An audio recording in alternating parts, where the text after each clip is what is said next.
Hello, everyone. This is Rosalind Sedacca, founder of the Child-Centered Divorce Network and a divorce and co-parenting coach. And you're listening to WGSN-DB, the Going Solo Network. And as you know, every week I invite guests who are focused on helping families get through divorce in the best possible way. And today I'm very excited to introduce you to a gal who is an author, a coach, a mediator, and has a lot of expertise in the co-parenting equation. So I want you to meet Teresa Harlow, and I'm going to just give you a brief intro about Teresa. She is an expert in fixing difficult relationships with your co-parent or your step-parents, and she gives tips for people who are walking the journey to success, know that they need the help and support that she provides. And she's been co-parenting for 23 years herself. She's step-parenting for 15 years, has a best-selling book titled Combative to Cooperative, The Co-Parent's Code. And she's on a mission to take collaborative co-parenting from exception to expectation. So please welcome Teresa Harlow.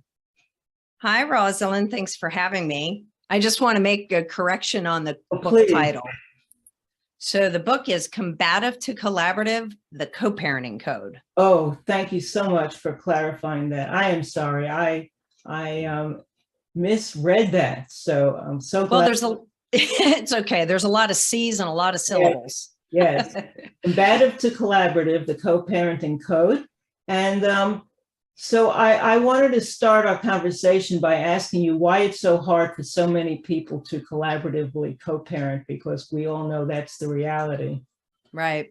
Yeah. Right now it is the exception, I think, still, and not the expectation, which really would be lovely, wouldn't it? Mm-hmm. So I think it begins with them being focused on a lot of other things other than what's really important. You know, they're focused on their anger toward each other, the hurt they've suffered from the loss of this traditional family expectation they had, and just all the turmoil that's going on with them. Couple that with, you've got divorce attorneys potentially, and the court system really kind of pitting parents against each other in this adversarial sort of win-loss approach to things. And people become entrenched in positions they have. I want this. I don't want this to happen. And so they really lose sight of focusing on what's important, which is to be a good parent, enable your parenting team member, your co-parent, to do the same, and raising happy, functioning, responsible, caring children. Yes, it sounds so simple, and we both know that it's extremely challenging. So what's the central message? What separates your book from others out there on this topic? Yeah, well, there's a couple things. One of the things I was told as I was coming through the editing process for the book by several editors, because you have to run it through multiple, editing levels to get to a finished book. They commented that they hadn't seen any books like it that dealt primarily with the parent-to-parent relationship as opposed to the parent-child relationship. In addition to that, I'm not a trained professional in family therapy. I'm not a divorce attorney. I come at it from a place of having lived it. So it's based on my life journey and figuring it out, correcting course along the way. And I really think the central message that I try to deliver, whether it's in the book or speaking on the topic, is you need to demonstrate the behavior that you want to have returned to you. I mean, and you have, it's a dangerous tool we have. And what I mean by that is if you demonstrate negative behavior, that's what you're going to get back. But if you demonstrate the behavior that you would like to have someone bestow upon you, then you're far more likely to get that in return. And, we all know this. It's all based on the golden rule, right? Treat others the way you want to be treated. But we don't instinctively do that a lot of times because we're so focused on these other things. We want to treat people how we feel they deserve to be treated. Yeah. So, Yeah, well, that's a very important point. You're right, and it sets up the tone and the mood for the co-parenting relationship.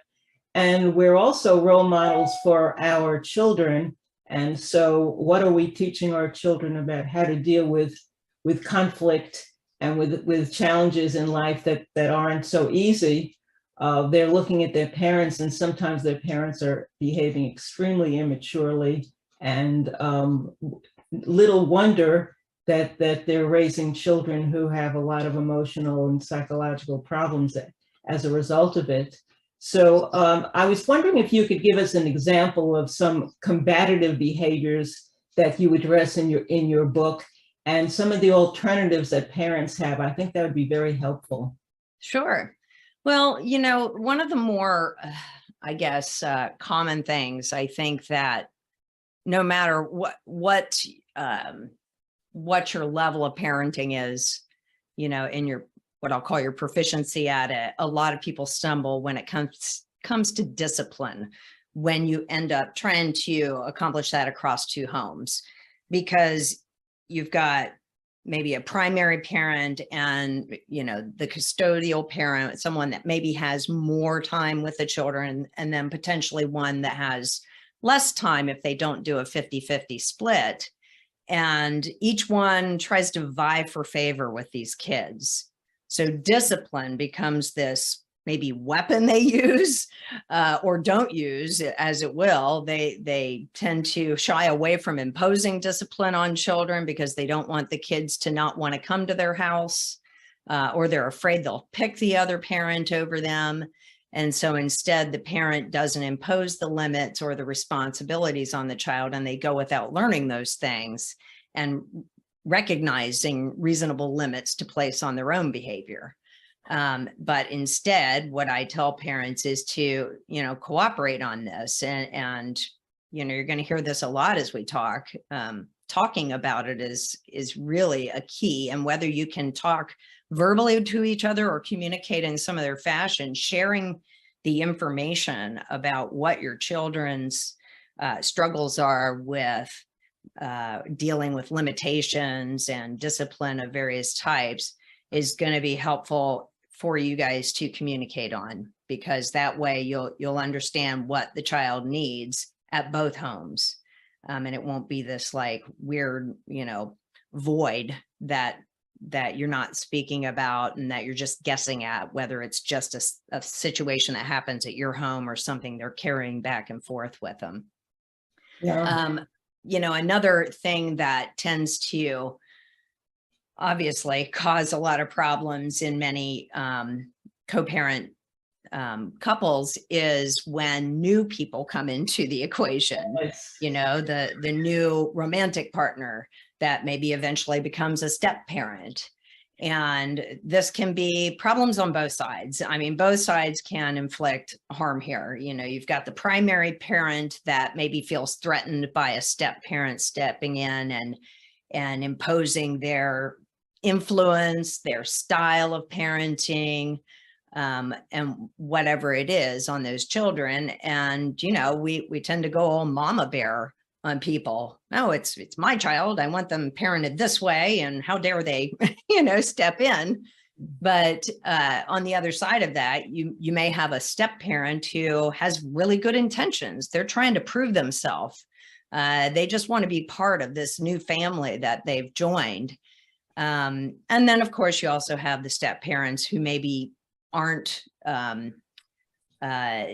really after that. Maybe they do want to sideline a primary parent and manipulate situations so that they can, again, win favor with the children in the equation. And I would just encourage people to remember, as they come into a primary parent, step parent scenario, whether you're the step parent or you're the primary parent that has to adjust to this, try to discern the spirit of actions that you witness from another party. You know, what's their intent? And you can subscribe all kinds of intent to things that maybe weren't weren't what they were thinking. But if you think, if let's say a step parent were to plan a birthday party for your child, maybe they forgot to invite you. Should they have invited you? Yeah, probably. It would have been courteous for them to do so. But let's say they didn't. Let's remember what their central intent of the action was, which was to honor your child with a birthday party. So pick your battles based on, real assessment of an intent that was something meant to harm or inflict some kind of real pain, as opposed to something that may have been a simple oversight that you can simply choose to move on from. Yeah, I think that that's a really very important point. I love the fact that you're talking about the spirit behind the intent, because that's very meaningful, and it's real, it's authentic. We're not robots. And yeah, we need to really give each other the benefit of the doubt, and think about the impact on the children as well as on us before we react. I also suggest to co-parents that it's a smoother transition if the other party is not involved directly in the discipline. It seems that kids very often are more resistant to this stranger coming in and suddenly acting like a parent. right. And they're more accepted if they're a great friend and an adult role model, but not necessarily doing the actual disciplining. How do you feel about that? Well, to a great extent, I agree. I think that a primary parent, though, has to be careful to not expect a step parent to become a doormat for anyone. So, it's kind of a delicate dance, I think.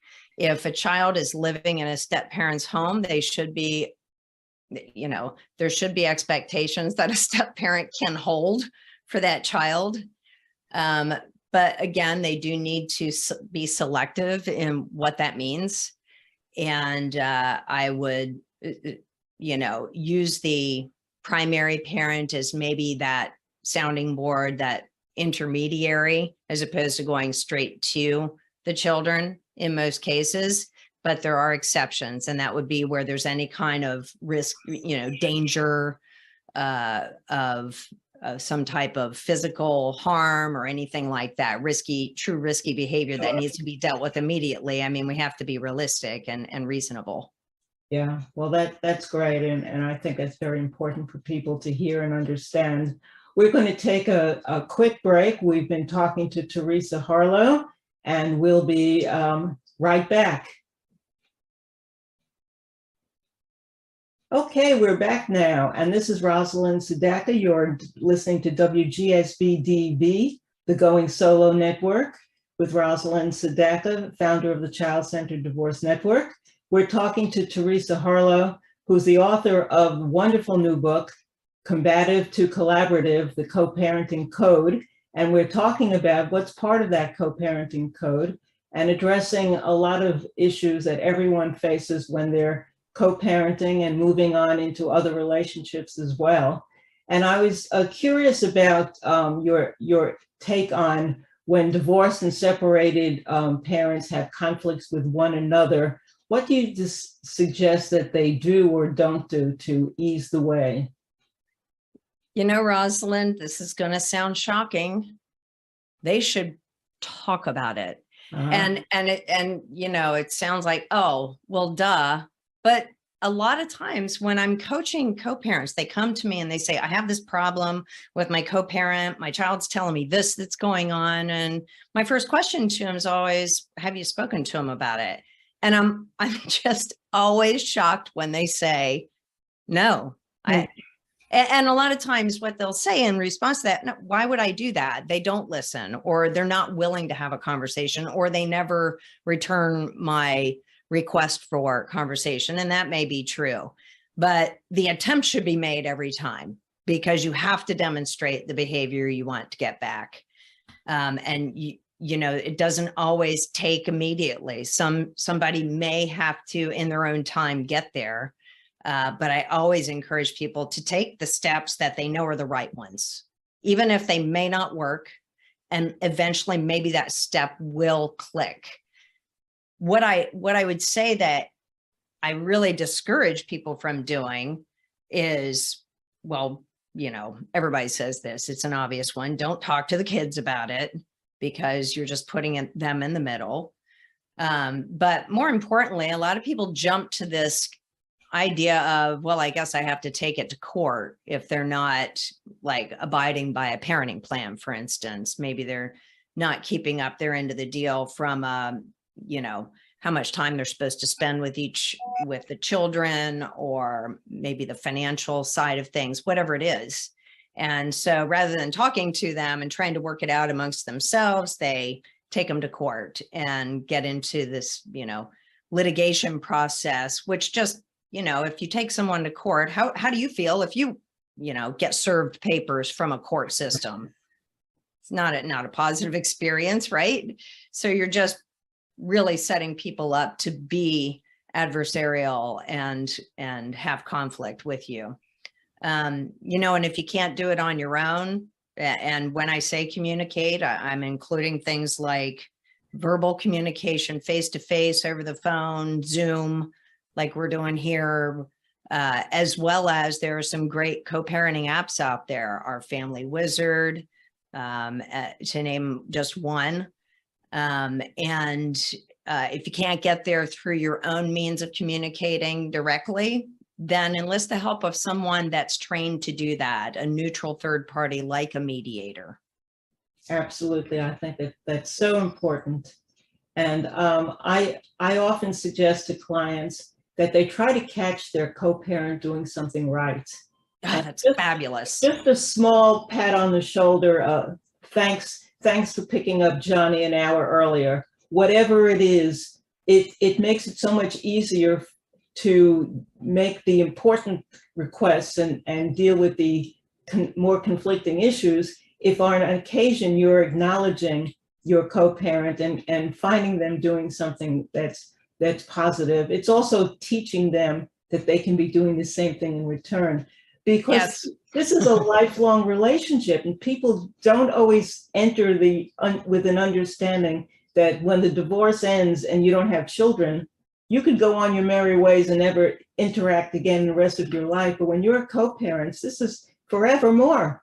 It is. And you need to be thinking, how is this going to look 6 months from now, 6 years from now, 16 years from now?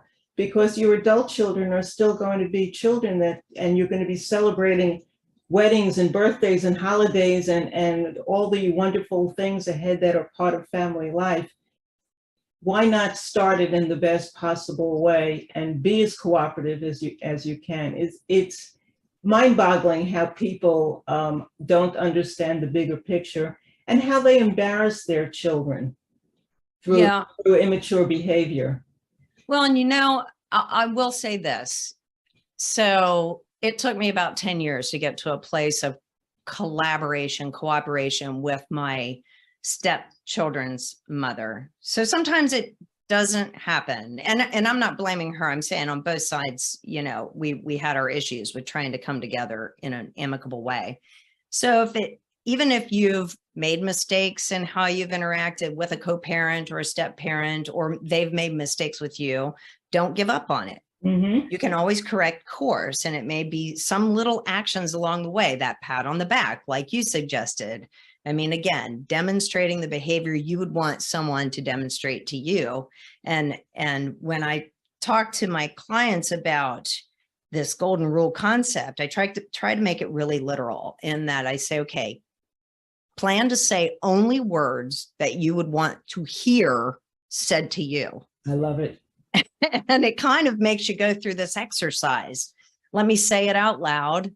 Let me hear how that landed in my ears and on my heart. And did I like it or not? And if I didn't, then I need to revise. And so it doesn't come automatically. at first. If you haven't done it, intentionally in the past, maybe it's something you work on, and over time it does become more second nature. Mm-hmm. Yeah, good advice. Teresa, I want to make sure people find access to you. How can they find you? Well, my website is teresaharlow.com because I like to keep things simple. Yes. I think I've actually got a couple domains where it's misspelled too, but in case, it's teresaharlow.com. And also the book is available both through my website and also through Amazon and select retail stores. So you can go straight to Amazon and get it in ebook, paperback, or if you want to hear me talk for another 5.5 hours, audiobook. Excellent. That's wonderful. So I always ask guests to give us a takeaway before we close. What is the most important fact you want people to keep in mind so that they're leaving this conversation in a more mindful way of how they could deal with, as we know, the all-consuming challenges that co-parenting brings?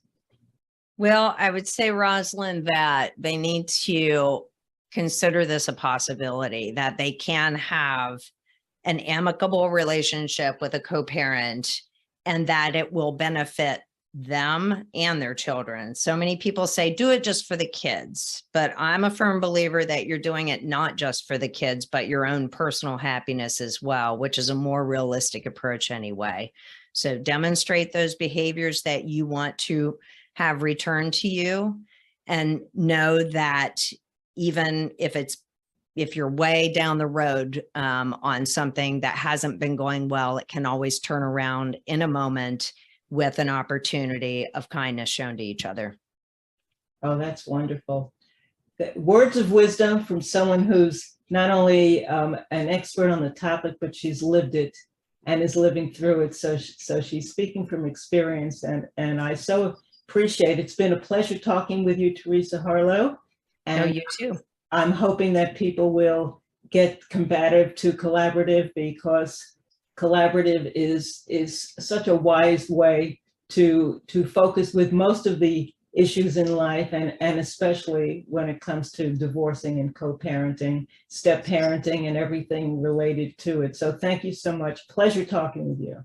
You too, Rosalind. Thanks for having me.